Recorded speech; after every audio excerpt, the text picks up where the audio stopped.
Focus नहीं मिल पाता दिमाग को। तो रिटेल जो है बहुत इंपॉर्टेंट एस्पेक्ट है, क्योंकि कोई भी बिजनेस जो है वो रिटेल से ही चलता है। आज आप देखेंगे कंज्यूमर स्पेंडिंग बोलकर एक चीज होती है। कंज्यूमर स्पेंडिंग यानी कि ग्राहक जो चीज जो खरीदता है, आप मान लीजिए टाटा की स्टील है या टाटा का नमक है या जो भी किसी भी कंपनी का कोई भी प्रोडक्ट हो, वो जब हम खरीदते हैं तभी बेचने वाले को प्रॉफिट होता है, और बेचने वाले ने जिससे लिया उसको भी तभी प्रॉफिट होता है जब कोई ना कोई कुछ ना कुछ खरीदे। तो बेसिकली अगर हमारी जो आईआरडी है, हमारा जो डिस्ट्रीब्यूटरशिप का आईआरडी है, उस आईआरडी पे अगर हमने कस्टमर नहीं बनाए हैं तो वो आईआरडी जो है वो प्रॉफिटेबल हो सकता है ना हो। मैं अभी कुछ पॉइंट्स आपके सामने डिस्कस करता हूँ, और ये पॉइंट्स एक पॉइंट बहुत महत्वपूर्ण है। मैं थोड़ा सा इलैबोरेट भी करूंगा हर पॉइंट को। तो कोई भी बिजनेस अपने कस्टमर की वजह से ही खड़ा रहता है। कस्टमर बेस को कस्टमर बेस इसलिए बोलते हैं क्योंकि वो एक्चुअली में बेस है। किसी भी बिजनेस का बेस होता है कस्टमर्स। कस्टमर्स ही उस बिजनेस को बिजनेस बनाते हैं। कस्टमर्स आते हैं तब जाकर बिजनेस प्रॉफिटेबल बनता है, चाहे वो गाड़ी का बिजनेस हो, चाहे वो रॉकेट लॉन्चर का बिजनेस हो, चाहे कोई भी बिजनेस हो। तो बेसिकली होता क्या है कि जब हम लोग नेटवर्क मार्केटिंग में पदार्पण करते हैं, जब हम नेटवर्क मार्केटिंग शुरू करते हैं, तो नेटवर्क शुरू करते ही नेटवर्क का पैसा आने लग जाता है क्या? टीम डेवलपमेंट बोनस आने लग जाता है क्या? शायद नहीं। उस समय टीम डेवलपमेंट बोनस बहुत ज्यादा शायद ना आए, क्योंकि किसी भी काम को जब हम शुरुआत करते हैं तो प्रॉफिट कम होता है उस समय। लेकिन उस समय रिटेल बिजनेस या रिटेल का जो फोकस है या रिटेल का जो प्रॉफिट है, वही हमें बिजनेस में जिंदा रखता है। हमारे पॉकेट का खर्चा, हमारे बिजनेस के एक्सपेंस, कहीं जाने का खर्चा, किसी के साथ मिलने का खर्चा, सैम्पलिंग करने का खर्चा रिटेल के खर्चे से ही रिटेल के प्रॉफिट से ही निकलता है। तो हमारा डेली बेसिस का जो एक्सपेंस है, जो हमारा रख रखाव का खर्चा है, प्रेजेंटेबल रहने का खर्चा है, वो जो है वो रिटेल से बहुत आसानी से निकल सकता है। ज्यादातर लोग सिर्फ और सिर्फ नेटवर्क इनकम के ऊपर फोकस करते हैं। इस वजह से क्या होता है, नेटवर्क इनकम कभी कभी बिल्ड करने में 4 हफ्ते भी लग सकते हैं, 4 महीने भी लग सकते हैं, किसी को उससे ज्यादा समय भी लग जाता है अपना एक नेटवर्क बनाने में। क्योंकि जब वो शुरू में बिजनेस में जुड़ते हैं, उनको खुद जानकारी तो रहती नहीं, जानकारी तो नहीं रहती ना। जब आपने कोई भी काम शुरू किया है तो शुरू में थोड़ी सारी जानकारी रहती है, आप धीरे धीरे जानकारी इकट्ठी करते हैं। तो उस जानकारी इकट्ठी करने के समय में अगर आपके पास थोड़ा भी पैसा ना आए तो आपको कैसा लगेगा? आपको लगेगा यार इतनी मेहनत हो रही है, पैसा तो कुछ आ नहीं रहा। इस वजह से रिटेल वो इनकम है, रिटेल की इनकम, जब आपके पास नेटवर्क का इनकम उतना ज्यादा नहीं आ रही होगी, तो रिटेल की इनकम है जो आपको खड़े रहने में, अपने आप को मेंटेन करने में, अपने एक्सपेंसेस को मेंटेन करने में आपकी मदद करेगी। तो रिटेल इनकम आपकी ईंधन का काम करती है जब तक नेटवर्क इनकम शुरू ना हो जाए। इसके अलावा पर्सनल वॉल्यूम को और जो टीम वॉल्यूम को स्टेडी रखने में मदद करती है। होता क्या है, किसी हफ्ते में हमारी बहुत ज्वाइनिंग्स आती है, किसी हफ्ते में उतनी ज्वाइनिंग नहीं आती। हर काम में उतार चढ़ाव चलता है। तो कभी कभी ज्वाइनिंग की स्पीड बड़ी तेज होती है, कभी कभी ज्वाइनिंग की स्पीड थोड़ी कम होती है। होता है ऐसा, हर बिजनेस में होता है। तो जब बिजनेस में नई ज्वाइनिंग की स्पीड जब कम होती है, तब अगर कोई रिटेल नहीं कर रहा होगा तो हमारा वॉल्यूम एकदम से गिर जाएगा। ऐसे बहुत सारे लोग होंगे जिन्होंने देखा होगा कि उनका टीम वॉल्यूम कभी एग्जीक्यूटिव का लेवल का रहता है, तो कभी एकदम से डायरेक्टर 1000 का हो जाता है, तो कभी डायरेक्टर 1000 से एकदम डायरेक्टर 250 हो जाता है। तो इतना ज्यादा फ्लक्चुएशन जो है वो इस वजह से होता है क्योंकि उनकी टीम में कम लोग रिटेल पे ध्यान दे रहे हैं, या वो खुद भी रिटेल पे कम ध्यान दे रहे हैं। क्योंकि जब हम पर्सनली रिटेल पे ध्यान देंगे तो ही हमारी टीम भी रिटेल पे ध्यान देगी, क्योंकि जो हम करेंगे वही टीम वाले लोग करेंगे। ये वो काम नहीं है कि मतलब एक मुहावरा है नेटवर्क मार्केटिंग में कि they won't do what you tell them to do, they would do what they will see you doing। जो काम आप उनको कहोगे करने के लिए वो नहीं करेंगे, जो काम आपको करता हुआ देखेंगे वो काम वो करेंगे। तो रिटेल बिजनेस एक बहुत अच्छा बड़ा एस्पेक्ट है अपने वॉल्यूम को स्टेडी बनाए रखने के लिए। और भी बहुत सारी चीजें, मार्केटिंग प्लान हमें क्या कहना चाहता है वो भी हम समझेंगे आने वाले समय में। तो मल्टीपल टाइम्स इनकम करने में मदद करता है हमें। जैसे कि एक सिंगल डिस्ट्रीब्यूटर से मल्टीपल टाइम्स आप इनकम कर सकते हैं। आपने जब किसी को जोड़ा तो वो 2 बॉटल के साथ जुड़े, 6 बॉटल के साथ जुड़े, 10 बॉटल के साथ जुड़े, 18 के साथ या 40 के साथ, तो आप उसके जुड़ने से एक ही बार कमा रहे हैं। लेकिन अगर उसने 2-4 रिटेल कस्टमर्स बना लिए तो क्या होगा, जब उसके कस्टमर्स को वो प्रोडक्ट देगा तो उस जुड़े हुए व्यक्ति से, जिसको जोड़ने के लिए आपने एक बार मेहनत की है, किसी को जोड़ने के लिए तो एक ही बार मैंने करता है, तो आपको उस जुड़े हुए व्यक्ति से बार बार इनकम आएगी। यानी कि मेहनत की आपने एक बार उसको जोड़ने में और उसको रिटेल सिखाने में, लेकिन जब जब वो रिटेल करेगा तब तक उसी व्यक्ति से बार बार इनकम करेंगे। लेकिन आमतौर पे जब हम सिर्फ ज्वाइनिंग पे फोकस करते हैं तो होता ये है कि ज्वाइन जब करता है तब तो पैसा आता है, लेकिन उसके बाद वो भी किसी को ज्वाइन कराने के चक्कर में लगता है, जो कि सही है, इसमें कुछ भी गलत नहीं है, ज्वाइन कराने का फोकस बिल्कुल सही है, लेकिन एक राइट बैलेंस की जरूरत है। थोड़े रिटेल कस्टमर्स हमें चाहिए, जैसे खाने में सब्जी या कोई भी खाना हो तो वो खाने की तादाद ज्यादा होती है, नमक की तादाद बहुत कम होती है, लेकिन बिना नमक के टेस्ट ही नहीं आएगा। तो रिटेल हमारे उस बिजनेस के खाने में नमक की तरह है। थोड़े बहुत रिटेल कस्टमर बहुत जरूरी है।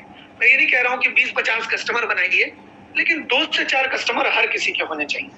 जैसे मान लीजिए आपके बिजनेस में 10 लोग हैं और 10 लोगों के 4-4 कस्टमर्स हैं, तो आप देखेंगे कि ये 4 कस्टमर्स अभी जो हमारे 3 एग्जिस्टिंग प्रोडक्ट्स हैं, नोवा पे 16 सीसी है और जो हमारा एलोस्टीन है, एलोस्टीन पे भी हमारा अच्छा सीसी है, नोवास्टीन पे भी हमारा अच्छा सीसी है। तो नोवास्टीन का 4, एलोस्टीन का 3 और नोवा का 16।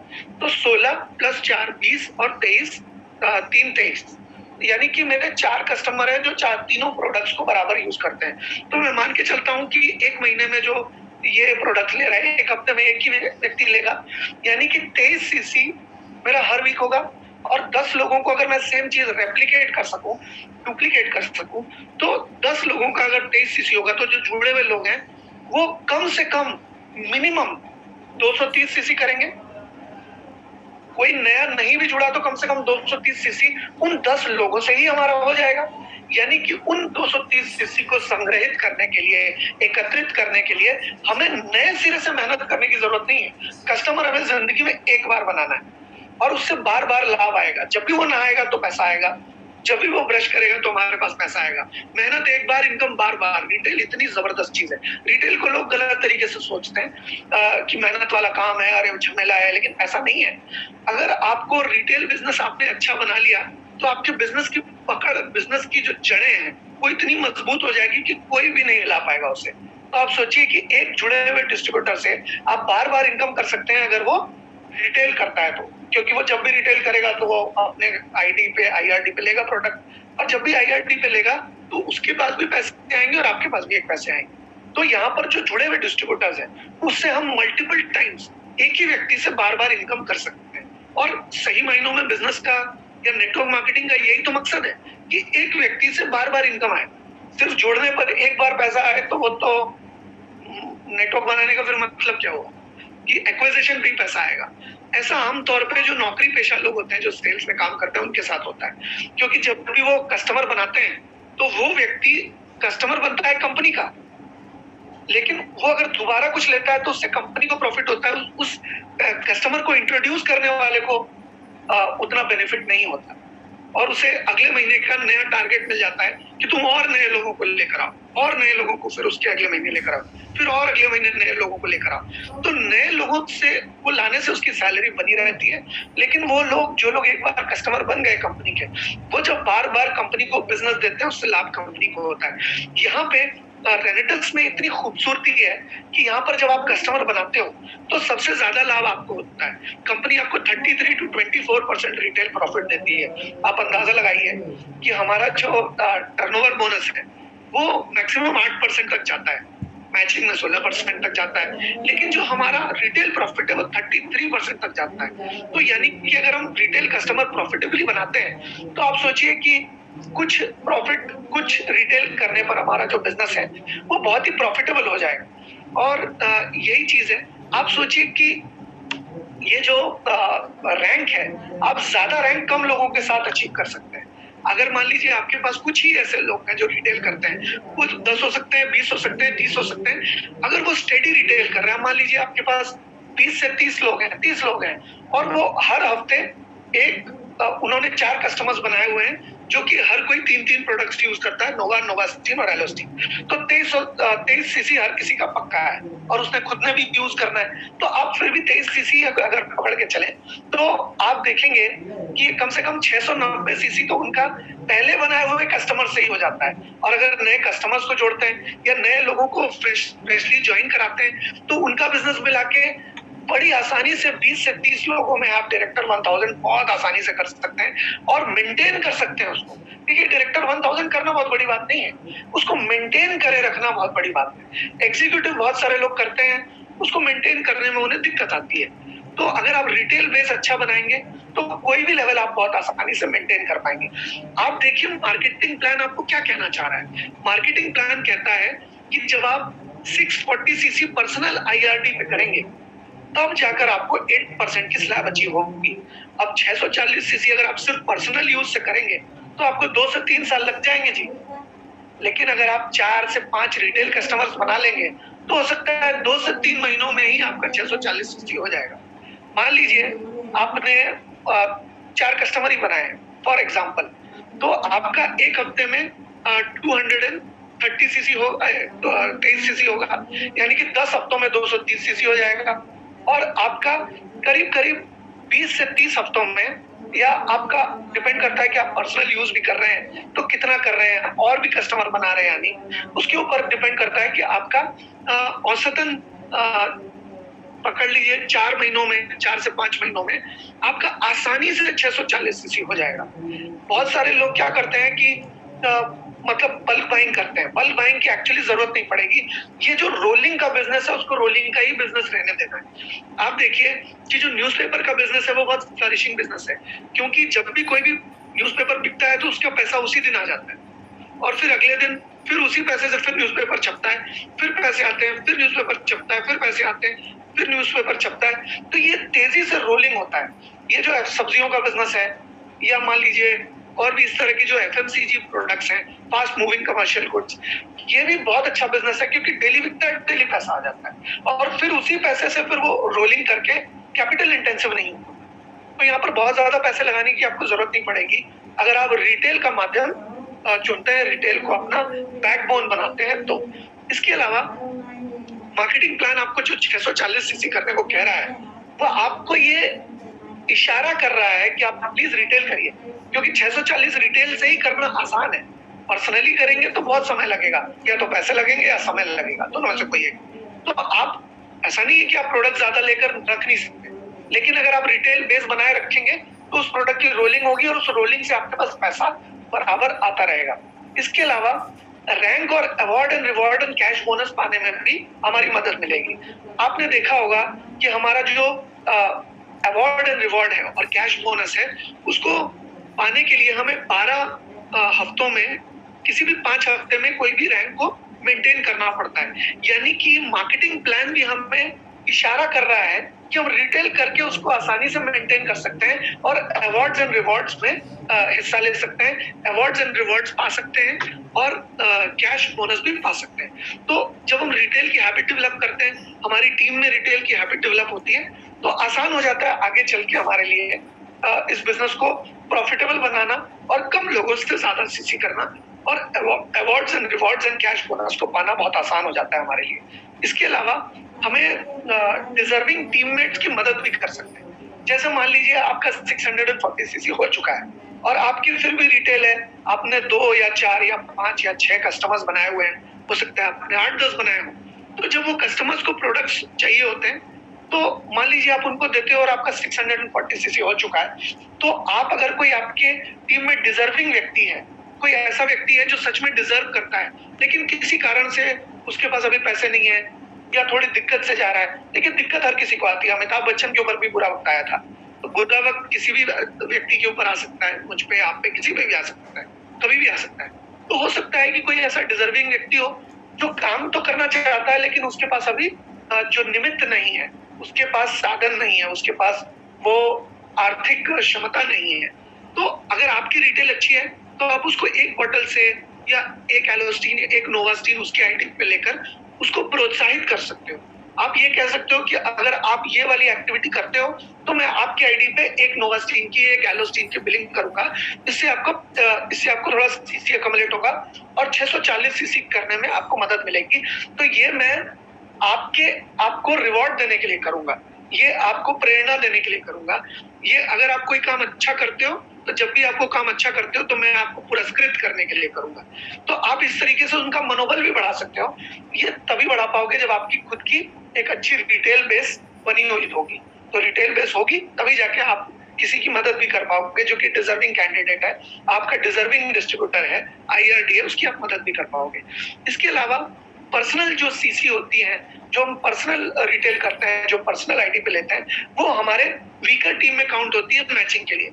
यानी कि अगर हम निरंतर बेसिस पे रिटेल करते जाते हैं तो कहीं ना कहीं कम, कहीं ना कहीं ज्यादा, ये बिजनेस का नियम है कि कभी कहीं कम, कभी कहीं ज्यादा, ये होता रहता है, ये हर बिजनेस में होता है। तो जब आप पर्सनल आईडी पे रिटेल अच्छी करते हैं तो वो बैलेंसिंग बहुत अच्छी तरह से हो सकती है, बहुत अच्छा जो है आपको बैलेंस मिलेगा। आपके ज्यादा से ज्यादा सीसी कैरी फॉरवर्ड नहीं होंगे, ज्यादा से ज्यादा सीसी पे आपको उसी वीक में पेमेंट पूरी की पूरी बन जाएगी। इसके अलावा आप जो है वो प्रॉफिटेबल रिटेल करेंगे तो ही टीम को डुप्लीकेट कर पाएंगे, क्योंकि देखिए डुप्लीकेशन का बिजनेस है। जब आप प्रॉफिटेबली एक अच्छा बिजनेस बना चुके होंगे तो आपकी टीम भी आपको फॉलो करेगी, क्योंकि देखिए हर कोई किसी भी बिजनेस को शुरू करता है पैसा कमाने। आप बता सकते हैं ये बात मेरी सही है या नहीं? सही है ना? हर कोई तो बिजनेस की शुरुआत तो पैसा कमाने के लिए करता है, क्योंकि हमारा बिजनेस की डेफिनेशन ही यही है कि वो काम जो पैसे कमाने के लिए, वो काम जो अर्थ के उपार्जन के लिए किया जाए, वो बिजनेस होता है। तो आप जब बिजनेस शुरुआत कर रहे हैं इनकम करने के लिए, तो बिजनेस को प्रॉफिटेबल बनाना है। बहुत सारे लोग ऐसे होते हैं कि भाई जितना पैसा कमाया उतना खर्च कर दिया, या जितना कमाया उससे ज्यादा खर्च कर दिया। ऐसे भी लोग हैं बहुत सारे, महानुभाव, बुद्धिजीवी। तो अगर आप रिटेल करते हैं तो हमेशा आपका इनफ्लो जो है वो बेटर रहेगा आउटफ्लो के मुकाबले। आउटफ्लो आपका हमेशा कम रहेगा, इनफ्लो हमेशा ज्यादा रहेगा अगर आप प्रॉफिटेबल रिटेल करते हैं तो। और ये डुप्लीकेबल भी है। जब आपके पास पैसे बचेंगे, जब आपके पास आप प्रॉफिटेबल रहेंगे, आपके अकाउंट में, बैंक अकाउंट में पैसे रहेंगे। मैं कहता हूं कि कोई कहता भाई हमने 15 साल नेटवर्किंग की, 10 साल की, 5 साल की, हम इतने बड़े T90 टैंक है, ब्रह्मोस मिसाइल है, ऐसे कुछ लोग कहते हैं। तो उनको मैं कहता हूँ भाई ठीक है, बैंक अकाउंट दिखाइए, बैंक अकाउंट का स्टेटमेंट दिखाइए। बहुत सारे लोगों का दिखा नहीं पाते, झिझकते हैं। क्यों नहीं दिखा पाते? क्यों नहीं एसेट बना पाते? क्योंकि वो प्रॉफिटेबल नहीं है। वो प्रॉफिटेबल एक्टिविटी नहीं करते, वो हर वो काम करते हैं जिससे पैसा जाए। जो पैसा आने वाला काम करते ही नहीं आधा से ज्यादा। रिटेल एक वो काम है जिससे पैसा आता है, तो ये काम हमें जरूर करना चाहिए। तो बेसिकली वीकर टीम में मदद मिलेगी। इसके अलावा डुप्लीकेबल, एक बहुत डुप्लीकेबल प्रैक्टिस है, आप रिटेल करेंगे तभी आप रिटेल सिखा पाएंगे। इसके अलावा जो रिटेल की इनकम है वो आपको एक वीक में आपके पास एक ही बार पैसा आता है। आजकल सैटरडे को हमारे पास लक्ष्मी माता आ जाती है, तो वीक में कितनी बार पैसा आता है? रेनेटर्स में वीक में एक बार पैसा आता है। लेकिन अगर आप इनकम को मल्टीप्लाई करना चाहते हैं, अगर आप चाहते हैं आपके दिन में 2 बार इनकम हो, तो रिटेल दिन में 2 बार कीजिए, 2 बार इनकम हो जाएगी। आप हफ्ते में 10 बार इनकम कर सकते हैं। यानी कि लक्ष्मी माता का आना या पैसे का आना हफ्ते में 10 बार हो सकता है, हफ्ते में 2 बार हो सकता है, हफ्ते में 4 बार हो सकता है। आप चूज करेंगे, आप नियंत्रित करेंगे, आप निर्धारित करेंगे कि आप हफ्ते में कितनी बार कमाना चाहते हैं। अगर आपने 5 रिटेल कस्टमर बनाए हैं और वो वीक में 5 बार आपसे प्रोडक्ट लेते हैं, या एक कस्टमर एक बार लेता है और 5 कस्टमर, टोटल 5 सेल होती है आपकी एक वीक में, तो आपकी जो वीकली इनकम आती है रेनेटस से, जो हफ्ते में एक बार आती है, वो तो आएगी। और साथ ही साथ ये रिटेल की जो इनकम आएगी तो आपके पास 6 इनकम होगी। अब आप सोचिए, मैं आपको उदाहरण देता हूँ। सर्कस में जो जोकर है वो एक पहिए की साइकिल चलाता है, और वो साइकिल अगर धीरे हो जाती है ना, स्लो हो जाती है, तो उसका बैलेंस डगमगाने लगता है। क्योंकि जब एक पहिए की साइकिल है तो स्पीड में चलेगी तो ही बैलेंस में रह पाएगी। जैसे ही स्लो होगी वैसे ही वो वॉबल करने लगेगी या हिलने डुलने लगेगी। अगर आप एक इनकम के माध्यम के ऊपर निर्भर हैं, अगर आपकी पूरी की पूरी घर की इनकम सिर्फ एक इनकम के माध्यम के ऊपर निर्भर है, जो कि आपकी रेनेटस की साप्ताहिक इनकम है, तो आपका बिजनेस जो है उतना सेफ नहीं है। लेकिन अगर 2 पहिए वाली साइकिल में है आप तो क्या होगा, 2 पहिए वाली साइकिल जब तक बिल्कुल रुक नहीं जाती तब तक आपको बैलेंस के लिए पैर नीचे रखने की जरूरत नहीं है। अगर आपकी इनकम 3 पहिए वाली है या 4 पहिए वाली है, तो जितने ज्यादा पहिए होंगे साइकिल में आपकी, जितने ज्यादा पहिए होंगे आपकी आर्थिक जो गाड़ी है, आपकी आर्थिक सफर की जो गाड़ी है, रेनेटस की गाड़ी है, आपके IRD जो नंबर है, वो जितने ज्यादा इनकम के स्रोत उसमें रहेंगे उतनी ज्यादा स्टेबल रहेगी, उतनी ज्यादा स्थायी, उतनी ज्यादा मजबूत रहेगी। तो रिटेल की इनकम एक ऐसी इनकम है जो हमारी साप्ताहिक टर्नओवर बोनस की इनकम को एक दूसरा चक्का प्रदान करता है, जो कि बैलेंस बहुत अच्छा बना सकता है दोनों पहियों का, जिससे कि आपको कभी झटका ना लगे। जैसे अभी एक टीवी में एक वायर का ऐड आता है ताकि झटका ना लगे। तो रिटेल इनकम वो इनकम है कि आपकी जो प्राइमरी इनकम है, साप्ताहिक इनकम, उस इनकम को झटका ना लगे, इसलिए उसको आपको सप्लीमेंट करना पड़ता है, सहायक के तौर पे जोड़ना पड़ता है रिटेल की इनकम को। तो ये जो है आप मल्टीपल टाइम्स वीक में अर्न कर सकते हैं। एक हफ्ते में एक बार इनकम आनी चाहिए या 4 या 5 बार आनी चाहिए, इसका चुनाव आपके हाथ में। अगर आप रिटेल इनकम करते हैं तो हो सकता है 200 रुपए आपके पास एक्स्ट्रा आए, हो सकता है 400 आए, हो सकता है 1000 रुपए आए। वो 1000 रुपए से आपका फोन का बिल पे हो जाएगा, वो उससे आपका इंटरनेट का बिल पे हो जाएगा, उससे आपका आने जाने का खर्च उससे हो जाएगा। तो आपकी साप्ताहिक इनकम के ऊपर एक साथ बर्डन नहीं आएगा, आप वो पूरी की पूरी इनकम सेव कर सकते हो।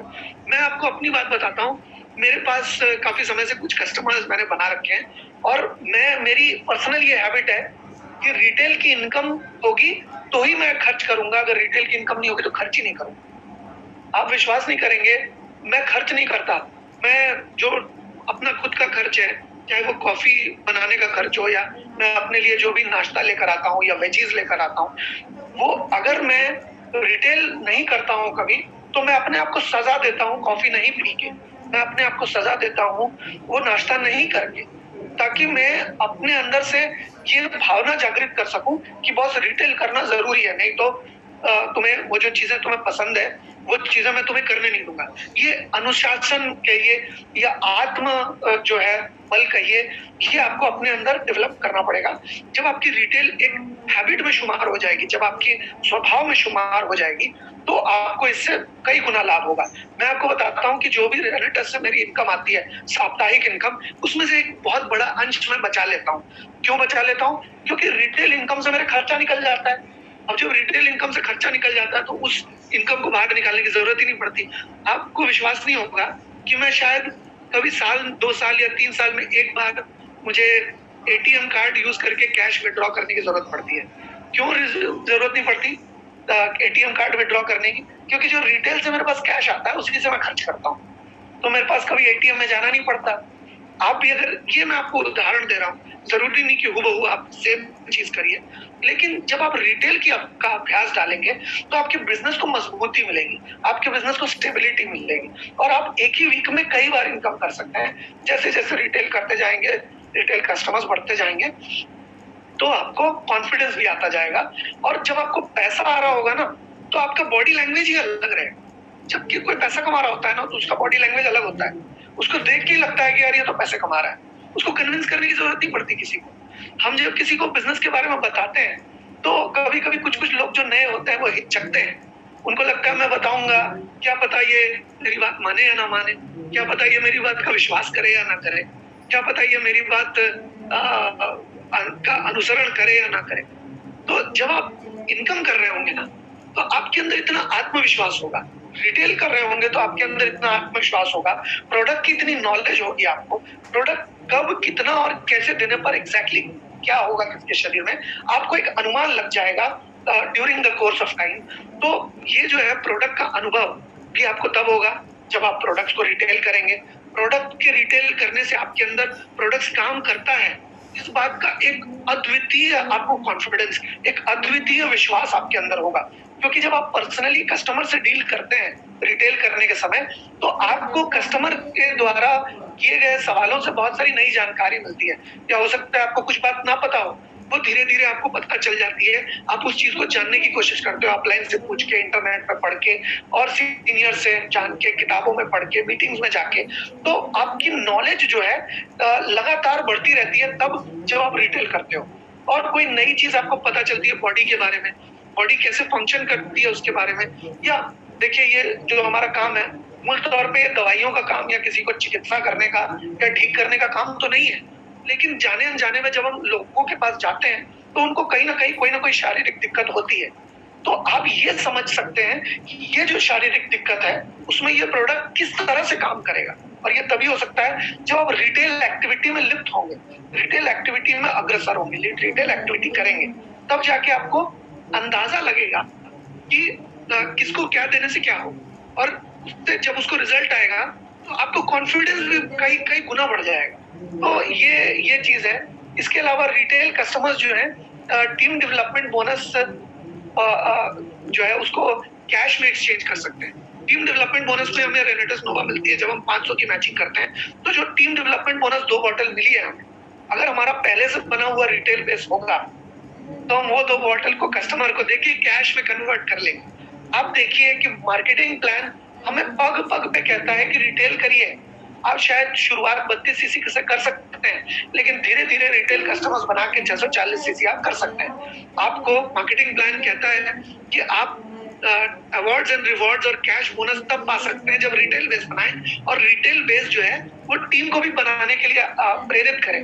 आपको टीम डेवलपमेंट बोनस को अगर कैश में कन्वर्ट करना है तो आपका रिटेल कस्टमर होना चाहिए। आप देखिए कितना सुंदर मार्केटिंग प्लान आपको इशारा दे रहा है। आपको मार्केटिंग प्लान जो है वो जाने अनजाने में कह रहा है कि रिटेल करो। हर किसी के, मैं कहता हूँ 10-15 ना सही, 2-4 कस्टमर तो होने ही चाहिए। ऐसा कौन सा बिजनेस है जो बिना कस्टमर के चल जाता है? सिर्फ साप्ताहिक इनकम के ऊपर अगर आप निर्भर हैं तो आप सेविंग कम कर पाएंगे। अगर आप रिटेल भी कर रहे हैं साथ में तो आप सेविंग ज्यादा कर पाएंगे। आपकी टीम में सीसी ज्यादा होगा, और ज्यादा सीसी करने पर क्या लाभ है ये तो ऋषिकेश सर हमें 4 बजे बताते ही हैं मार्केटिंग प्लान और प्रोडक्ट की ट्रेनिंग में। तो और भी हमारे अलग अलग लीडर्स 4 बजे की ट्रेनिंग में बताते हैं। तो बेसिकली टीम डेवलपमेंट बोनस को हम कैश में कन्वर्ट कर सकते हैं। इसके अलावा और भी बहुत सारी चीजें जो रिटेल में हमें फायदा होता है, जैसे कि हमें नेशनल लाइफ टाइम अचीवमेंट और international life time achievement award जो है ये हम टारगेट कर सकते हैं। अगर हमारे पास कुछ 30-40-50-100 लोग भी अगर हो और वो निरंतर अगर 5 से 6 लोगों को रिटेल कस्टमर बेस अगर उन्होंने बनाया हुआ है तो एक स्थायी सीसी हम जनरेट कर सकते हैं, और नेशनल लाइफ टाइम अचीवमेंट और इंटरनेशनल लाइफ टाइम अचीवमेंट भी रिसीव कर सकते हैं। क्योंकि उसमें भी 52 हफ्तों में हमें किसी एक रैंक को हमें 5 बार मेंटेन करना पड़ता है। 5 से 6 बार जब हम मेंटेन करते हैं तभी जाकर के हमें नेशनल लाइफ टाइम अचीवमेंट और इंटरनेशनल लाइफ टाइम अचीवमेंट मिलता है। और उसको 5 से 6 बार 52 हफ्तों में अचीव करने के लिए रिटेल का बहुत ही बड़ा योगदान है, मैं आपको बता रहा हूँ। क्योंकि बिना रिटेल के जो है वॉल्यूम ऊपर नीचे होता रहेगा। तो जब रिटेल आपकी हैबिट बन जाएगी, आपकी टीम की हैबिट बन जाएगी, तो आपका रैंक जो है नीचे आएगा ही नहीं एक लेवल पे जाने के बाद। तो कंपनी आपको बाध्य नहीं कर रही है, कंपनी आपको इशारा दे रही है मार्केटिंग प्लान में 2-3 ऐसी चीजें। क्या आपको 8% आपको अगर 4% से 8% पे जाना है तो वो रिटेल के माध्यम से आप आसानी से जा सकते हैं। अगर आपको बड़े रैंक पे अचीव करना है कम लोगों के साथ, तो आप बड़ी आसानी से रिटेल कस्टमर्स बना सकते हैं, रिटेल कस्टमर अपनी टीम से बनवा सकते हैं। अगर आपको awards and rewards and cash bonus चाहिए तो आप रिटेल कर सकते हैं। आप देखिए मार्केटिंग प्लान आपको इशारे कर रहा है। टीम डेवलपमेंट बोनस को कैश में कन्वर्ट करना है तो आप जरूर रिटेल करें। इसके अलावा लाइफ टाइम अचीवमेंट अवार्ड और international life time achievement award चाहिए तो भी रिटेल बेस का सहारा लें। क्योंकि जो भी है आदमी अपने बेस पे गिरता है। आप एक बेस बना लेंगे तो फिर वहां से छलांग लगाएंगे तो आप देखेंगे आप वापस आके अपने बेस पे गिरेंगे। अगर आपने 4 या 5 कस्टमर्स का अपना बेस बनाया हुआ है, आपके जितने डायरेक्ट्स हैं उनके जितने डायरेक्ट्स हैं, ऐसे 3 से 4 लेवल आपने अगर रिटेल कस्टमर बनाना सुनिश्चित किया हुआ है तो आप देखेंगे एक बंदे वॉल्यूम से नीचे आपका बिजनेस कभी आएगा ही नहीं। इसके अलावा और क्या फायदा है, हम लोग रिटेल कस्टमर बनाने के बाद फर्स्ट हैंड प्रोडक्ट के रिजल्ट्स हमें पता चलते हैं। फर्स्ट हैंड प्रोडक्ट का क्या बेनिफिट है, कैसे बेनिफिट है, कितने दिन में बेनिफिट आ रहा है। कभी भी हमको कोई बोलेगा कि भाई ये रेनेटस की बोतल खोलने के बाद इसमें से लाल रंग का कुछ निकल रहा है, तो अगर आप रिटेल करते हैं, अगर आपको पता है कि लाल रंग का कुछ नहीं निकलता, किस रंग का निकलता है, उसमें टैबलेट है, कैप्सूल है, क्या है, आपको अगर आप रिटेल करते हैं तो आपको अंदाजा होगा, आप पूरे विश्वास के साथ कह सकेंगे और आपको पर्सनल फीडबैक मिलेगा कस्टमर से, जो कि आपका आत्मविश्वास बढ़ाएगा, आपकी टीम का भी आत्मविश्वास बढ़ाएगा। इसके अलावा आप रिटेल कस्टमर बेस अगर बनाते हैं तो सैटिस्फाइड कस्टमर जो है वो सबसे बढ़िया एडवर्टाइजमेंट होता है। मान लीजिए कि मैं विनिल मौर्य सर का कस्टमर हूँ और उन्होंने मुझे प्रोडक्ट दिया और मैंने यूज किया, मुझे बहुत अच्छा लगा। अब जब मुझे अच्छी लगती है ना कोई चीज, तो वो सिर्फ मैं अपने तक नहीं रख सकता, मेरे दिमाग में, मेरे शरीर में खुजली होने लगती है। मैं उसको जरूर किसी ना किसी को बताऊंगा कि अरे मुझे एक प्रोडक्ट यूज किया, मैं बहुत अच्छा लग रहा है। जब कोई भी चीज अच्छी लगती है बहुत, या कोई चीज बहुत बुरी लगती है, तो लोग चुप नहीं रह सकते, उनको बोलना ही है। आप हमेशा देख लीजिएगा, ये ह्यूमन बिहेवियर है, ये आप देखेंगे हर कोई करता है। जो चीज अच्छी लगेगी वो चीज बोलने से रोक ही नहीं पाएगा अपने आप, और जो चीज बुरी लगेगी उसको भी बोलने से रोक नहीं पाएगा। तो जब आप किसी को प्रोडक्ट देते हैं और उसको अच्छा रिजल्ट आता है, तो वो आपके प्रोडक्ट्स के बारे में लोगों से अच्छी अच्छी बातें करता है, एडवर्टाइजमेंट करता है, आपके प्रोडक्ट्स का एडवर्टाइजमेंट कस्टमर में करता है। और कस्टमर जब एडवर्टाइजमेंट करता है ना, तो वो सबसे महत्वपूर्ण और सबसे ताकतवर एडवर्टाइजमेंट है। जब वो एडवर्टाइजमेंट करेगा तो आपको मार्केटिंग करने की जरूरत ही नहीं पड़ेगी। तो आप जितने ज्यादा कस्टमर्स बनाएंगे उतना फायदा होगा। और एक चैलेंज आता है लोगों को कि लोग, मतलब जो रेनेटस के आईआरडीज हैं, डिस्ट्रीब्यूटर्स हैं, वो लोगों के पीछे पड़े रहते हैं कि भाई आप मेरे साथ ज्वाइन करो, आप मेरे साथ ज्वाइन करो। आप क्या चाहेंगे, आप लोगों के पीछे पड़े रहें, या आप चाहेंगे कि लोग आपके पीछे पड़े कि अरे मुझे ज्वाइन करा लीजिए, अरे सर आप रेनेटस करते हैं, आप सर प्लीज मुझे ज्वाइन करा लीजिए। आपको चाहिए कि आप उल्टी गंगा बहा दें, आपको चाहिए कि लोग आपको कहें कि प्लीज मुझे ज्वाइन कराइए। आप लोगों के पीछे ना पड़े, लोग आपके पीछे पड़े। ऐसा करने के लिए जब आप 10-15 कस्टमर्स अगर आपके होते हैं, तो आप उनमें से चुनाव कर सकते हैं कि कौन बिजनेस को करने के योग्य है। योग्यता के हिसाब से आप उनको चुनाव कर सकते हैं, आप उनको क्वालिफाई कर सकते हैं। वो व्यक्ति जिसने प्रोडक्ट यूज किया है, उसको प्रोडक्ट के बारे में तो पता है, उसको प्रोडक्ट की ताकत पता है, उसको प्रोडक्ट का रिजल्ट पता है, तो उसको तो जरूरत ही नहीं है, उसको तो पता है प्रोडक्ट। तो प्रोडक्ट जिसको पता है, जो प्रोडक्ट से सेटिस्फाइड है, जो प्रोडक्ट से खुश है, जो प्रोडक्ट के लाभ उठा चुका है, उसको बिजनेस में जोड़ने में उतनी मशक्कत नहीं करनी पड़ेगी। ये एक और फायदा है रिटेल का, क्योंकि जिसको रिटेल किया है वो तो प्रोडक्ट से सेटिस्फाइड है, उसको प्रोडक्ट की गुणवत्ता पता है, उसने यूज कर लिया है। अब जिसने यूज किया है उसको तो प्रोडक्ट की गुणवत्ता पता है, इस वजह से उसको जोड़ना आसान, उसको कन्विंस करने के लिए आपको बहुत लंबा चौड़ा लेक्चर देने की जरूरत नहीं पड़ेगी। तो और भी इस तरह के वो आपका जो कस्टमर है वो आपके प्रोडक्ट का एडवर्टाइजमेंट बहुत अच्छा है, और साथ ही साथ आपको रेफरेंस दे सकता है। ये बात आमतौर पे लोग मिस कर जाते हैं। आपने अगर एक कस्टमर भी बनाया है, उस एक कस्टमर से रेफरेंस लेके आप दूसरा, तीसरा, चौथा, पांचवा कस्टमर बना सकते हैं। क्योंकि जब वो संतुष्ट होता है प्रोडक्ट की क्वालिटी से, जब वो प्रोडक्ट की गुणवत्ता से खुश होता है, जब वो लाभ ले चुका होता है प्रोडक्ट का, तब आप उससे पूछ सकते हैं, सर आप और भी किसी को जानते हैं क्या जो मतलब ये प्रोडक्ट्स यूज करेगा तो उससे भी लाभ होगा। तो अब क्या करता हूं मैं कि मैं, मान लीजिए मैं राम कुमार जी है, राम कुमार जी के साथ बैठ के ही उनके बंधु जो है श्याम कुमार जी, उनको फोन करता हूँ। अरे श्याम कुमार जी कैसे हैं आप? श्याम कुमार जी, मैं अभी राम कुमार जी के साथ बैठा हूँ और मैं राम कुमार जी से आपकी बहुत तारीफ सुन रहा हूँ, तो मैं मुझसे रहा नहीं गया आपसे बात करे बिना। तो आप श्याम कुमार जी आप कैसे हैं? एक्चुअली राम कुमार जी को मैंने एक चीज दी थी और उनको बहुत पसंद आई, और वो उनको इतनी पसंद आई कि वो आपके साथ भी वो चीज शेयर करना चाहते थे। तो आप के पास जब समय हो तो बताइए, आप राम कुमार जी के घर आ जाइए, मुझे बहुत अच्छा लगेगा, मैं वो चीज आपको भी बताऊंगा। मैं कभी भी ऐसे कॉल पे प्रोडक्ट का नाम नहीं लेता, कंपनी का नाम नहीं लेता, मैं चीज कहता हूँ। चीज क्यों कहता हूँ? क्योंकि जब आप चीज कहते हैं तो इसका मतलब कुछ भी हो सकता है, वो कालीन हो सकता है, वो पर्दा हो सकता है, वो पंखा हो सकता है, कुछ भी हो सकता है। तो मैं प्रोडक्ट का नाम लूंगा तो उसे लगेगा कि शायद कुछ बेचने के लिए बुला रहा है। तो मैं एक चीज के बारे में बताने वाला हूँ, एक बहुत बढ़िया चीज के बारे में बताने वाला हूँ, ये एक चीज के बारे में बताने वाला हूँ। राम कुमार जी ने कहा है कि श्याम कुमार जी बहुत अच्छा लगेगा। अब क्योंकि मैंने राम कुमार जी का नाम ले लिया है और राम कुमार जी से श्याम कुमार जी का बड़ा अच्छा परिचय है, इस वजह से श्याम कुमार जी के अंदर कॉन्फिडेंस आएगा कि हाँ भाई अगर राम कुमार कह रहा है अच्छा है तो सुन के देखते हैं एक बार, सुनने में तो कोई पैसे नहीं लग रहे। तो अब क्या है, जब आप उसको डेमो और सैम्पलिंग करते हैं, डेमो दिखाते हैं, सैंपल देते हैं, तो उनको भी आग्रह होता है कि मैं भी ये प्रोडक्ट यूज करके देखता हूँ। तो आपके एक कस्टमर था, एक कस्टमर के रेफरेंस से 2 कस्टमर हो गया है, फिर दूसरे से लेकर तीसरा हो सकता है, चौथा हो सकता है, पांचवा हो सकता है। आप एक ही कस्टमर से रेफरेंस लेके कई सारे कस्टमर्स आप बना सकते हैं और रिटेल कस्टमर को क्वालिफाई करें। देखिए हर कोई लाइफ में सक्सेसफुल नहीं होना चाहता। कुछ लोग होते हैं जो कम में संतुष्ट हो जाते हैं। ऐसे लोगों को जबरन कन्विंस करके ज्वाइन कराने का कोई फायदा मैं नहीं समझता हूँ। अब ये मेरी व्यक्तिगत राय है, आपकी राय अलग भी हो सकती है।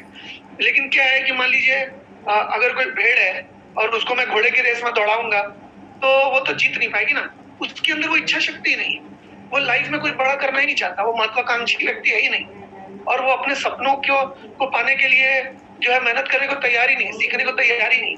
ऐसे व्यक्ति के ऊपर समय बर्बाद करके मुझे नहीं लगता कोई फायदा है। तो ऐसे व्यक्ति, इससे पहले कि ऐसा व्यक्ति हमें रिजेक्ट करे, हमें ही उसे रिजेक्ट करना चाहिए कि भाई तुम हमारे बिजनेस को जानने के लिए योग्य हो या नहीं, हमारे प्रोडक्ट को इस्तेमाल करने के लिए योग्य हो या नहीं, पहले तुम अपनी योग्यता सिद्ध करो, उसके बाद मैं तुमको बताऊंगा। तो मैं तो ऐसा ही करता हूँ। जब मैं ऐसा करता हूँ तो ज्यादातर लोग मेरी बात सुनते हैं। क्यों सुनते हैं? क्योंकि वो अपनी योग्यता सिद्ध करना चाहते हैं, वो नहीं चाहते कि उनको मैं डिस्क्वालीफाई करूं। अब रिटेल की कुछ तरीके हैं, रिटेल की कुछ स्ट्रैटेजीज है, रिटेल की कुछ टैक्टिक्स है, वो मैं आपके साथ अगले कुछ मिनटों में शेयर करता हूँ। देखिए रिटेल का मतलब ये नहीं है कि किसी को जबरन कुछ बेचा जाए। रिटेल का मतलब ये है कि हमारे प्रोडक्ट का जो फायदा है उस फायदे को किसी तक पहुंचाया जाए। तो पहले तो हमें सामने वाले से जानना होगा कि उसे दिक्कत क्या है, या उसको बहुत सारे लोगों में स्टेमिना की दिक्कत होती है, बहुत सारे लोगों को एनर्जी नहीं महसूस होती, बहुत सारे लोगों को आलस आती है। मैंने देखा है बहुत सारे लोगों को ट्रेन में, बस में, ट्राम में, कलकत्ता में तो चलती है ना ट्राम, तो आपके वहां नहीं चलती होगी, हमारे वहां चलती है। तो ऐसे लोग नींद के झोंके लेते हैं, ट्रेन में सो जाते हैं, बस में सो जाते हैं, मेट्रो में सो जाते हैं। तो ऐसे लोगों को मैं बोलता हूँ भाई साहब ये आप सो रहे हैं या मतलब आपकी तबीयत तो ठीक है, इस तरह से मैं बात करने की शुरुआत करता हूँ और फिर कहता हूँ एक ऐसी चीज है जो कि आपके सिस्टम को एनर्जेटिक रखेगी। आपको जब नींद आनी चाहिए तभी नींद आएगी और जब नींद नहीं आनी चाहिए तो नहीं आएगी, और जब आप जागे हैं तो आप पूरे फुर्तीले रहेंगे, पूरे चुस्त रहेंगे। तो एक ऐसी चीज है। आप क्या जानना चाहेंगे? तो कहता है कि नहीं मैं मुझे नहीं जानने में कोई इंटरेस्ट नहीं, तो मैं उसके आगे बात ही नहीं करता हूँ। अगर वो कहता है अच्छा बताइए क्या चीज है, तो मैं कुछ ऐसी चीजें बताता हूँ कि मैं उन्हें कहता हूँ कि भाई सुबह उठने के बाद ना जो वो चीज नहीं खाते उनको सुबह उठने के बाद आलस महसूस होता है, उनको लगता है कि नींद पूरी हुई नहीं है और उनको मान लीजिए रात शाम को बहुत थकान हो जाती है, भूख लगने के समय पे भूख नहीं लगती है और भूख लगने के समय पे भूख लगती नहीं है। तो ऐसा उल्टा होता है। जब वो खाना खाते हैं तो खाने का टेस्ट उतना अच्छा नहीं आता या मूड अच्छा नहीं रहता। तो एक ऐसी चीज है जिसको खाने से ये सारे जो इम्बैलेंसेस हैं, सारे जो असंतुलन है वो सही हो जाएंगे और या उनको उसमें बेहतर फील होगा। एक ऐसा पोषण है, एक ऐसी चीज है हमारे पास। तो वो तब तक उसके अंदर जानने की खलबली मच जाती है। तो अगर आप किसी के अंदर जानने की खलबली मचा पाए या उसके अंदर इंटरेस्ट को क्रिएट कर पाए, आप उसकी मतलब कौतूहल को पैदा कर पाए, तो आपका काम आधा तो वहीं पूरा हो जाता है, क्योंकि आपने उसमें इंटरेस्ट जगा दिया है। लोग क्या करते हैं, इंटरेस्ट जगाने से पहले ही अपनी प्रोडक्ट की गुणवत्ता बताना शुरू करते हैं। अब मान लीजिए मैं आपको बोलता हूँ कि भाई ये जो है आप एक टाइपराइटर ले लीजिए, अरे बहुत अच्छी चीज है। हमने ये जाना भी नहीं कि उसको जरूरत है या नहीं, उसको एग्जैक्टली किस चीज की जरूरत है, उसको चाहिए भी कि नहीं चाहिए, उसको कोई टाइपिंग का काम पड़ता भी है, ये जाना भी नहीं।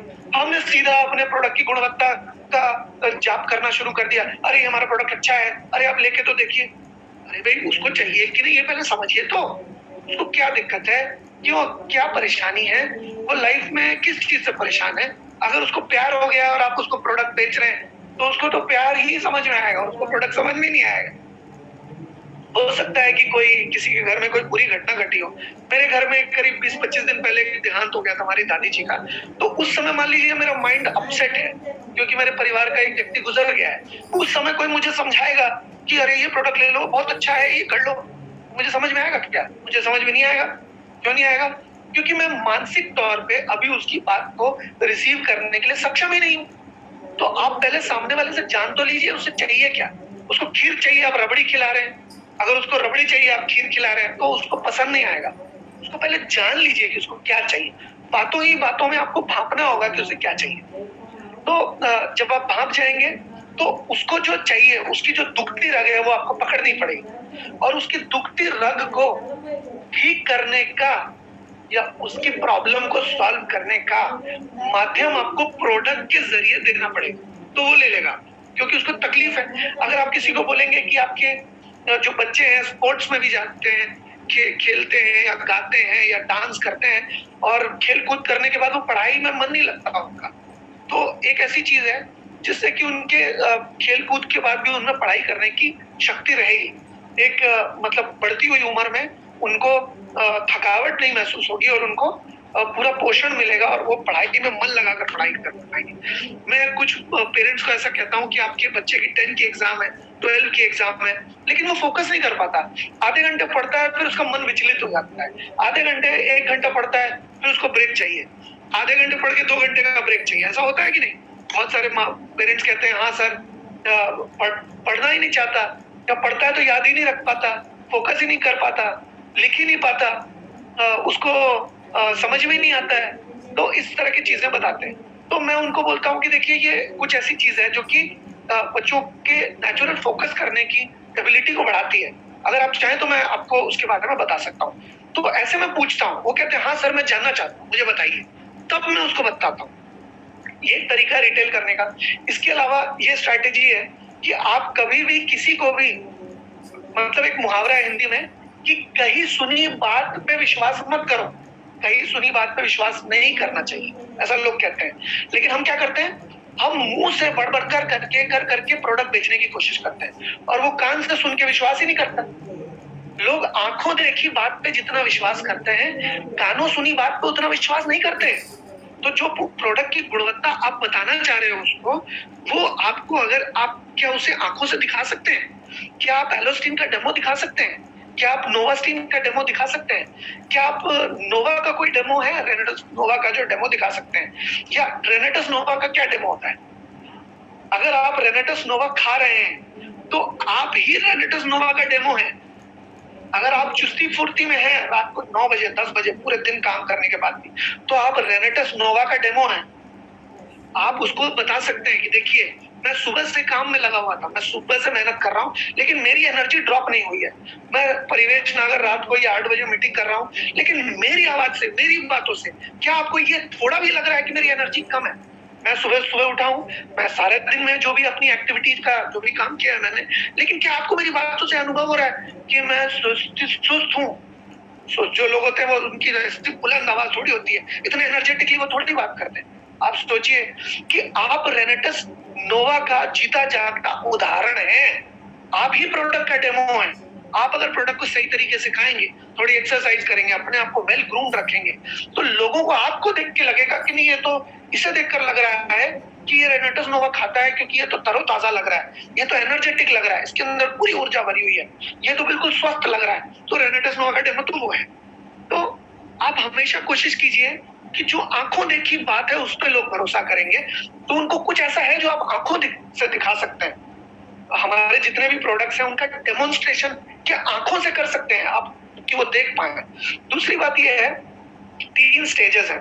एक तो आप मुंह से बोल के समझा सकते हो, दूसरा उसे जो है वो टच एंड फील दे सकते हो, उसको मतलब डेमो दिखा सकते हो, तीसरा टच एंड फील दे सकते हो। कोई चीज जैसे मान लीजिए मैंने लगा ली, जैसे मैंने नोवास्टीन से जो है वो यहाँ लगा लिया, और यहाँ पे मैंने कोई दूसरा साबुन लगा लिया, तो थोड़ी देर के बाद जब सूख जाएगा तो मैं हाथ में ऐसे लगाऊंगा, और हाथ में ऐसे लगाने के बाद महसूस कर पाऊंगा कि नोवास्टीन लगा के कैसा महसूस होता है और दूसरा साबुन लगा के कैसा महसूस होता है। तो ये जो है, ये मैं शारीरिक तौर पे महसूस कर पाऊंगा, और जो शारीरिक तौर पे कोई छू के महसूस कर पाएगा ना, उस बात को वो झुठला ही नहीं सकता। अभी आपको करना क्या है, आपकी बोली हुई बात कथनी और करनी में मैचिंग होना चाहिए। आपने जो बात मुंह से बताई है वही चीज उसको आंखों से भी दिखनी चाहिए, और वही चीज आपको उसको टच एंड फील से भी वही बात महसूस होनी चाहिए। यानी कि जैसा मैंने सुना वैसा ही मैंने देखा, कोई अंतर नहीं था सुनने और देखने में। और जैसा मैंने देखा, जैसा मैंने सुना, वैसा ही मैंने महसूस किया। तो जब सुनने वाली बात, देखने वाली बात और महसूस करने वाली बातों की जब मैचिंग हो जाएगी, तो कस्टमर के पास आपके प्रोडक्ट को खरीदने के अलावा, इस्तेमाल करने के अलावा कोई विकल्प नहीं बचेगा। क्योंकि अगर आप उसे कहते हैं कि एक ऐसा प्रोडक्ट है जो किफायती है, मेरी क्या टेक्निक है मैं आपको बताता हूँ। कोई भी व्यक्ति है, मैं उसे सबसे पहले कहता हूँ, अगर कोई अनजान व्यक्ति है तो मैं उसे कहता हूँ कि अगर मैं आपको कुछ बेचने की या कन्विंस करने की कोशिश ना करूं, तो क्या मैं एक मिनट बात कर सकता हूँ आपसे? क्या मैं आपसे 30 सेकंड बात कर सकता हूँ? तो सुनने वाला क्या सोचेगा कि भाई ये अनजान आदमी जो है, ये मुझे कुछ कन्विंस भी नहीं करेगा, ये मुझे कुछ बेचेगा भी नहीं, तो मेरे पास से कोई जाने का कोई आसार नहीं है। मुझे कन्विंस भी नहीं करेगा और मुझे बेचेगा भी। तुझे अगर कन्विंस और बेचेगा दोनों नहीं, तो बता भाई क्या बोल रहा है, सुन लेते हैं जरा। फिर मैं उससे पूछता हूँ कि अगर कोई ऐसा प्रोडक्ट जो आप यूज कर रहे हैं, उससे ज्यादा किफायती और उससे ज्यादा जो है वो क्वालिटी में बेहतर, अगर आपको कोई बताए तो आप कौन सा यूज करना पसंद करें? आप गौर कीजिए मेरा सवाल क्या है। जो आप यूज कर रहे हैं उससे ज्यादा किफायती और उससे बेहतर क्वालिटी, अगर मैं आपको दूध तो क्या कौन सा वाला इस्तेमाल करना पसंद करें? तो कोई भी थोड़ा भी समझदार व्यक्ति होगा तो वो सोचेगा कि जो प्रोडक्ट मैं यूज कर रहा हूँ उससे किफायती भी ज्यादा अगर कोई रहेगा और अगर उससे क्वालिटी में भी बढ़िया रहेगा, तो मैं तो बढ़िया क्वालिटी वाला इस्तेमाल करना पसंद करूंगा। और मैं तो किफायती वाला यूज करना पसंद करूंगा, क्योंकि किफायती वाला जो प्रोडक्ट है उसमें मेरे पैसे बचेंगे, मुझे किफायत होगी, बरकत होगी और क्वालिटी भी बढ़िया है, तो मेरे विन विन सिचुएशन है, मेरे दोनों हाथ घी में है। तो वो जब ये सवाल का जवाब हाँ में देगा, तो हम उससे समय ले सकते हैं कि सर एक समय बता दीजिए, हम आपको एक चीज दिखाएंगे और अगर उसमें आपको समझ में आए कि हाँ ये प्रोडक्ट तो किफायती भी है और ये प्रोडक्ट बेहतर क्वालिटी भी है, तो आप ये यूज कर सकते हैं, आपके ऊपर है। फिर भी आपके ऊपर कोई प्रेशर नहीं डालूंगा कि आपको ये यूज करना है, आपको अगर लगे किफायती है तो आप यूज कर लीजिएगा।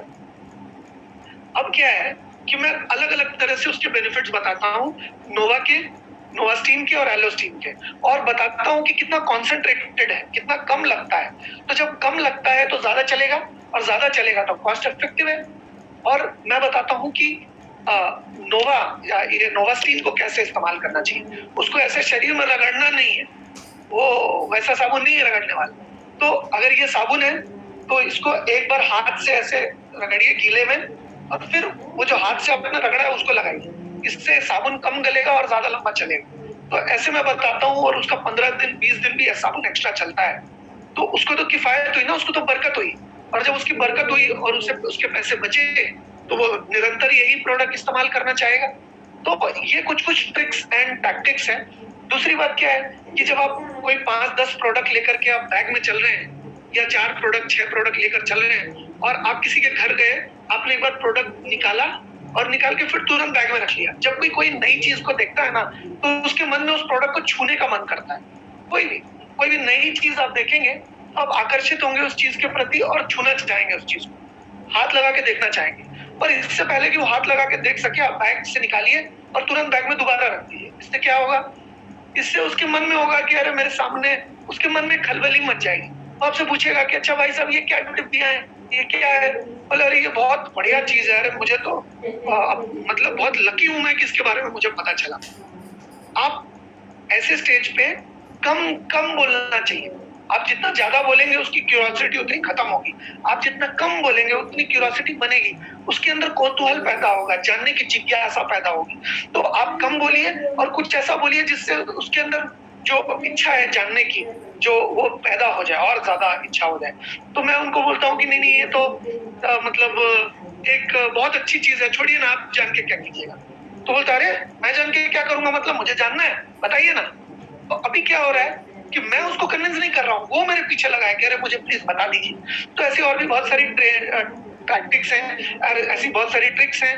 मैं सर से और रेनेटस से आग्रह करूंगा कि ऐसे अलग अलग तरह के सेशन करने के लिए मुझे कहा जाए, जिससे कि मेरे पास जो भी तजुर्बा है, जो भी नॉलेज है, जो भी आइडिया है, वो आपके साथ इसी तरह से मैं शेयर करता रहूं। और मैं आपसे एक स्पेशल आग्रह करना चाहता हूँ कि जो भी बातें आज मैंने बताई है, उन बातों को आप सिर्फ सुन के मत रह जाइए, उस बातों को आप लागू कीजिए, क्योंकि जब तक आप लागू नहीं करेंगे ना, तब तक वो बात को आप अपना नहीं बना पाएंगे, उस बात का आप सच में लाभ नहीं उठा पाएंगे। तो आप उस बात को लागू कीजिए, लागू करके अपने बिजनेस को प्रॉफिटेबल बनाइए। आपके पास दिन दुगनी रात चौगनी तरक्की आपकी हो, ऐसी आशा करता हूँ, और आशा करता हूँ कि आपको सेशन जो है वो समझ में आया। ओके, इफ हमारे पास शायद 2 मिनट है, तो अगर किसी का hello sir, thanks, hello sir, कोई सवाल है तो पूछ लीजिए। मेरे पास 2 मिनट है, 2 मिनट के अंदर कोई भी सवाल है तो आज के सेशन से रिलेटेड कोई सवाल है तो आप ये सवाल और जवाब वाले सेशन में आप लिख सकते हैं। Question and answer, I think it's a copy. ये क्या है, इसके ऊपर एक मुहावरा है। मुहावरा ये है कि जाकी रही भावना जैसी, प्रभु मूरत तिन देखी तैसी। तो अगर किसी को लगता है कॉपी है तो वो उसकी भावना व्यक्त कर रहा है, तो खैर कोई बात नहीं। Hello sir, good night. अच्छा, हेलो सर। और कोई सवाल अगर किसी के हो तो पूछ लें। Okay, how much to be taken sir? Sir ये आपके ऊपर डिपेंड करता है कि आप ले क्यों रहे हैं। Sinha Vishwas ji, excellent presentation, thank you. Sir ji सही बोला आपने, थैंक यू सर। क्लोजिंग कैसे करें? Closing okay. क्लोजिंग में आप उनसे सकारात्मक सवाल पूछ सकते हैं। अलग अलग तरह की क्लोजिंग होती है, एक दिन क्लोजिंग के ऊपर बात करेंगे। करीब करीब 20 तरह की क्लोजिंग होती है। Alternate close, negative close, cold close, hot close, impression close, बहुत तरह की क्लोजिंग होती है। मेरे पास ना मतलब इसका नोट्स बनाया हुआ है और भंडारा है मेरे पास, मतलब मैं घंटे भर में बता ना पाऊं इतना कंटेंट है मेरे पास सिर्फ क्लोजिंग के ऊपर। तो क्लोजिंग करने के लिए आपको उनको क्या है कि कुछ पॉजिटिव सवाल पूछना पड़ेगा कि सर ये इस्तेमाल करके आप क्या लाभ लेना चाहते हैं, या फिर आप उन्हें पूछ सकते हैं कि भाई आपको इस प्रोडक्ट की क्या जरूरत है। ये नेगेटिव अप्रोच है, ये इसको रिवर्स साइकोलॉजी भी कहते हैं कि सर आपको इस प्रोडक्ट की तो जरूरत नहीं है, आप तो तरोताजा हैं, आप तो एकदम चुस्त तंदुरुस्त हैं। तो कहेगा अरे क्या मालिक क्या बात कर रहे हैं, हम कहाँ तंदुरुस्त हैं, हम भी तो थक जाते हैं। तो आपको उसने खुद ही बोल दिया कि भाई मैं तो थक जाता हूँ। तो सर आप ये प्रोडक्ट यूज करके क्यों नहीं देखते?